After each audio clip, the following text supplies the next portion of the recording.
नमस्कार बंधुरा আমি তোমাদের রঞ্জিত স্যার। আজকে আমি ফার্স্ট সেমিস্টারে 2024-25 pol science honours general major minor ঠিক আছে সাজেশান নিয়ে এসেছি।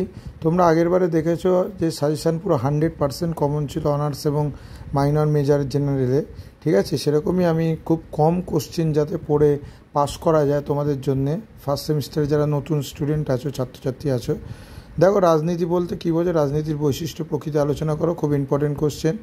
রাজনীতি হলো মতবিরোধ বা দ্বন্দ্ব সংঘাতের ধারণা, এই কোশ্চেনটা খুবই ইম্পর্টেন্ট 15 নম্বরের জন্যে। রাজনৈতিক ক্ষমতাটি ধারণা আলোচনা করো 10 নম্বরের জন্যে। সামাজিক ক্রিয়াকলাপ কী বৈশিষ্ট্য আলোচনা করো। ক্ষমতা বা রাজনীতি কাকে বলে এটা আলোচনা করো, ঠিক আছে। ক্ষমতা কর্তৃত্বের মধ্যে সম্পর্ক পার্থক্য লেখো, 15 নম্বরের খুব ইম্পর্টেন্ট কোশ্চেন। জাতি কাকে বলে, জাতির উপাদানগুলি কী আলোচনা করো। জাতীয় রাষ্ট্রের পার্থক্য লেখো, ঠিক আছে। রাষ্ট্র ব্যবস্থা ঐতিহাসিক বিবর্তন বা ওদের সম্পর্কে লেখো, এটা 20 মার্কসের। রাষ্ট্র কাকে বলে, রাষ্ট্রের কার্যাবলী লেখো, 20 মার্কসের। রাষ্ট্রের উপাদানগুলি লেখো, 10 মার্কসের। রাষ্ট্র সরকারের সম্পর্ক লেখো। সার্বভৌমিকতা কাকে বলে, ক্রমবিকাশ আলোচনা করো, ঠিক আছে। এটা আমি মডেল 1 থেকে আনলাম, তোমাদের মডেল 2টা আমি পরের ভিডিওতে দিয়ে দেবো। সার্বভৌমিকতা, একাত্মবাদের বিরুদ্ধে বহুত্ববাদী তত্ত্ব, এটা খুবই ইম্পর্টেন্ট কোশ্চেন।